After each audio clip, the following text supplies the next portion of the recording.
In the winter season, around December 25th, the people celebrated the winter solstice. And so the winter solstice would come about somewhere from December 21st all the way to around January 6th or so. And so the people of the North would celebrate different holidays, have different occasions based upon the winter solstice. In the wintertime, there is a period where there is no light. You are literally in darkness 24 hours of the day. And this stretches for a period of time. Now, could you imagine if you're living in Alaska or living in Canada or living in Norway and you don't have central heating and the cold is outside, it's darkness around you. People are dying from disease. It's a terrible time, and every family would probably lose somebody, or they would know of somebody dying from the cold and disease during that season. This is the winter solstice. And so when the sun starts to come out, the people now are looking at the sun as a life-giving force. And so during that time, a number of ceremonies were held in northern countries. In the far north was the Feast of the 12 Nights, which stretched from December 25th to January 6th. Also in ancient Greece, there was the Bacchanalia, which was held for their god Bacchus, the god of wine and sport and play. The Romans had the Saturnalia for their god Saturn, their main sun god Saturn. And so you find during these times that the people held ceremonies in the north. They would burn bonfires. The light was important, the fire, because the fire represents the light, the life-giving force for those who worship nature. Also in the north, they recognized that there was one tree that despite the cold would still remain alive, the evergreen tree, the fir tree. And so in some cases they would take this fir tree, believing that there was powers of life within the tree, and they would put it in their homes, set it there and put a light on the top of it, or burn them in the front, or they would make mistletoes and put them over their doorways, a type of what we would call ta'weez or tamima. It is an amulet. And they would hang the amulet over their doors, hang the amulets in their home, hoping that this fir tree, that this so-called life-giving force would protect them from the danger of the winter. And so their ceremonies developed around this. And this went on for hundreds of years. We also find in the ancient northern countries, and the Druids of the north, they carried out special ceremonies surrounding the mistletoe and surrounding the fir tree and the beliefs, and they would meet within circular areas. And they had a secretive cult that spread throughout the far northern countries. One of the interesting individuals, and you can look this up if you can find it in the dictionaries or encyclopedias, is a man called Mithra or Mithras. This is a very mysterious character.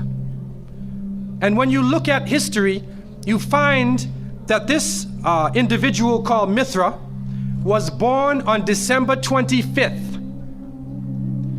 His day of the week was the 7th day of the week, that we still call Sunday.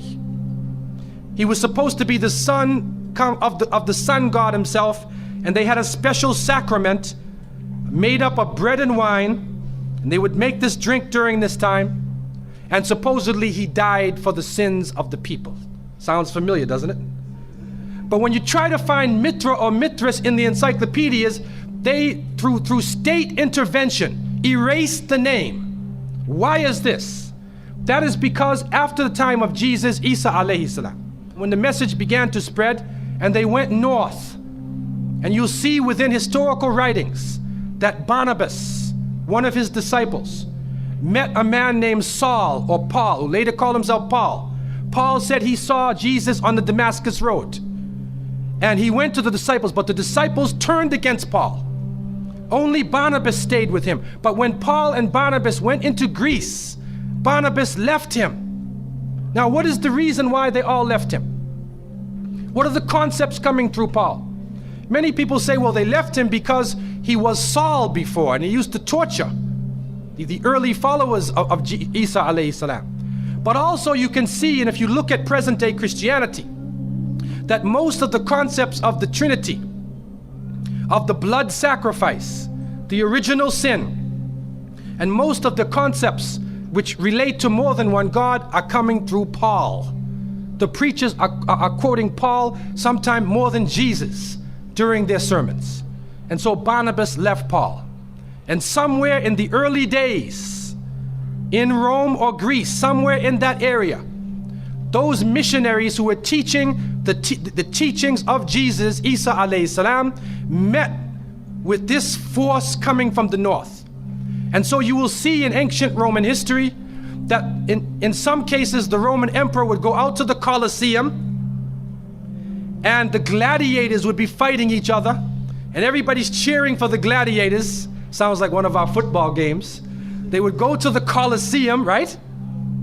And the gladiators would fight. And then if one of the gladiators was down, and they would look at the emperor, should I kill him or not? And if he wanted to kill him, he would go like that, right? You know, that sign down. If he said keep him alive, he goes like this. You know how we use it today? Yes. Okay? He gives that sign. Okay? One of the terrible things happening during these rituals at the Colosseum is that they would bring the Christians out, literally men, women, and children, and feed them to hungry animals. They would take a hyena or a wolf or a lion and get it hungry and crazy and beat it and throw raw meat at it and then send it out on the people, and they would literally cheer and watch as the animal ripped the bodies apart. This is a terrible culture. Tear the bodies apart. And so somewhere along the line, somebody who couldn't take the torture, who felt that maybe we can win these people over, made a compromise.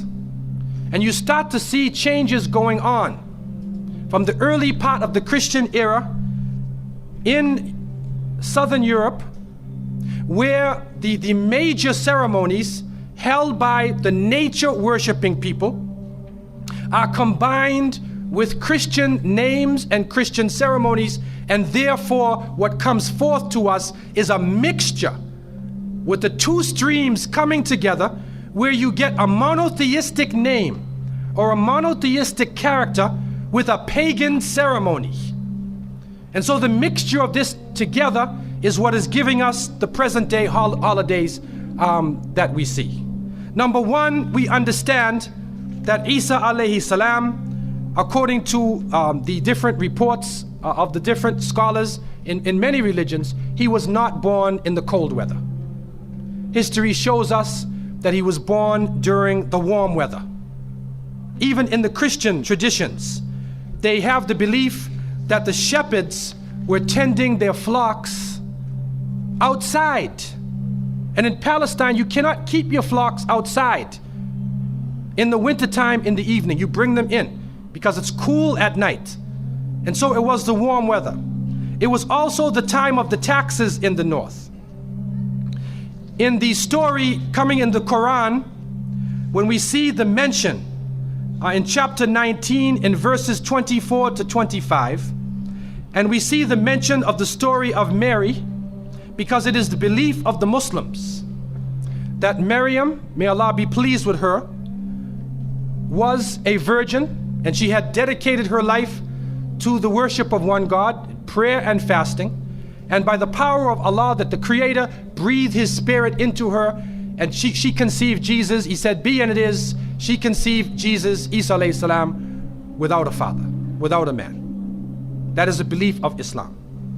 It is also a belief that when she felt the pain of the pregnancy, that the angel came to her and told her to go outside of the city. She went outside of the city to a remote area, and there she found a palm tree, and she found water. And it was speaking about rutub, janniya. It was speaking about a type of rutub, or a type of dates. And those who know, who have lived in the desert area, know that when the dates become ripe, when you start to see the color of the dates change, because dates are not brown, you know. Dates are originally red and they're yellow, they're other colors, but they turn the brown. It's at the height of the heat that the dates become ripe. And so it's at that time that she gave birth to Isa alayhi salam. So from different points of view, different historical points of view and different religions, we understand that Isa alayhi salam was not born during the winter season. He was born in the warm weather. So who was it that was born in the winter season? What is that? Who is that character now? Let us become detectives and try to find out the answer to this problem. Number one, you have to understand this concept of Saturn, the concept of Bacchus. When they are portrayed by the different artists who drew pictures of them or the sculptures, they're usually portrayed as a heavy-set man with a white beard. And when in the Sistine Chapel, Michelangelo drew his picture, you could see the long flowing beard, and there are actually pictures of this man on a sled being drawn by snakes with wings. Snakes with wings. Snakes do not normally fly. But in this case, the snakes have wings, and the heavy-set man is on his sled being drawn by these flying animals. Sound familiar to you now, doesn't it? He's being drawn by the flying animals. He's performing miracles. He's coming out on December 25th, which is not the birthday of Isa alayhi salam, has nothing to do with Christianity. It is the time of the Bacchanalia and the Saturnalia, and he is representing riotous fun, drunken revelry. And so what happens on Christmas, the Christmas season, especially in America, people today are not even thinking about Isa alayhi salam. They're not even thinking about Jesus. They're looking how they can get drunk. On Christmas, what is going on? In the Caribbean and many parts, if they offer you a Christmas pudding or Christmas pie or Christmas drink, watch out. Because it's probably laced with rum or wine. That's the spirit of the season. Now, this riotous occasion that was going on went so far that the Christian church banned it. And the Church of England, according to historical sources, actually banned it all the way to 1647. It was prohibited in England to celebrate Christmas because they saw Christmas as being a pagan holiday. This is an official position taken by the Christian church, the Church of England, who were known at that time as Puritans. What happened was an individual was superimposed. A name was superimposed. We hear about the name of Saint Nicholas. Saint Nicholas. Now, Saint Nicholas himself is actually coming from the ancient writings of Beowulf. And in these writings, which are done in the Scandinavian region, we find the name Nick or Nickel or Nicker. He was known as a demon, the demon of the north. He was known as the evil spirit of the north, the name of Odin, the evil principle. And so in Germany and in many of the northern countries, the people actually looked upon this so-called Saint Nick as being an evil force, and they would tell their children in the wintertime, don't go outside, because if you do, Nicholas will come along, Nickel will come along, he'll capture you, put you in his bag, and take you away. And so they used it as a negative concept. In Isaiah, in what is left of the Bible, in chapter 4, in 14:13, the devil is known as the prince of darkness. And it is an understanding that his throne, the seat of his power, is in the north. Somewhere in the north is the seat of power of this evil. And so the Germans also, when they depicted this Nicholas, or this Pelznickel, as they would say, Pelznickel in German, it means a furry devil. When they depicted him, they depicted him as a man with red fur. He had red fur coat, and his base was in the north, and he was the essence of evil. And the Church of England till 1647 took the position that this celebration could not go on. So what we are actually seeing is that the Christmas occasion was actually the time of evil. It was the time of the belief in the Saturnalia and the Bacchanalia. And because of this, they shifted the occasion to New Year's Eve. They shifted all of their feelings and their merriment and their evil to New Year's Eve. Now, before we go to that, looking back at Christmas, what is happening now in Christmas season? I don't know what goes on in Miami, but in the northern cities, on Christmas occasion, they put lights around and Santa Claus parades. Do you have a Santa Claus parade here? They have Santa Claus parades, and St. Nicholas is outside and he's in the streets and everybody's talking about St. Nicholas, and the poor children are taught that St. Nicholas is going to come down your chimney. Most people don't have chimneys in Miami anyway, but a 350-pound man is going to come down your chimney and bring you presents and keep his clothes white and red, and go to all of the homes in the area and put presents in your stockings and put presents under your tree, and then fly back out into space. And the father, the poor father who sweat and toiled all year to get you the presents, gets no credit for the present given to the child. St. Nicholas comes down the chimney, gives you this present, flies off into the night. And many of us were raised thinking, believing in this. Some of us would sneak into the night and look and see our father putting the present under the tree. We knew what he was doing anyway. But you went along with it, and the people say, well, you know, it's Christmas. Don't you like to have fun? You want to stop the children from having fun? What kind of people are you? But what are you teaching the children? You are using the name of Jesus, using the name of Isa alayhi salam, and you are using a figure who historically is the devil. The devil himself, wal-iyadhu billah. They are using his figure, and he has now taken over the Christmas season. Christmas now to most people means materialism. You have to buy presents for your cousins and your friends, and you gotta buy about 34 presents. And you find that most American people are in debt for 6 months after Christmas. Now, where is Jesus? You get drunk, you fight, you lose all your money, the stores raise their prices. Isa alayhi salam is described as a very humble person. Most of the time he didn't wear shoes, only 1 or 2 changes of clothing. A very simple person, eating very simple food, fasting most of the time. You see what is going on? There are 2 streams now, a stream of polytheism, a stream of monotheism, and now the polytheism, the materialism, is overtaking the monotheism and standing in the way and taking over our society. And some foolish Muslims coming along from outside of in their country say, well, I just want to be an American. I want a tree too. So I said, one of the brothers said he had a Christmas tree in his house. He came for. I said, brother, do you know what the tree stands for? He said, no. Okay, I'll get a palm tree with dates. I'll make it halal, a halal Christmas tree. But brother, you have to understand what it means. You have to understand what it means. Number one, the Prophet ﷺ, when he spoke about, he talked about ar-ruqya, wa tama'im, wa tiwala. He said all of these things are shirk.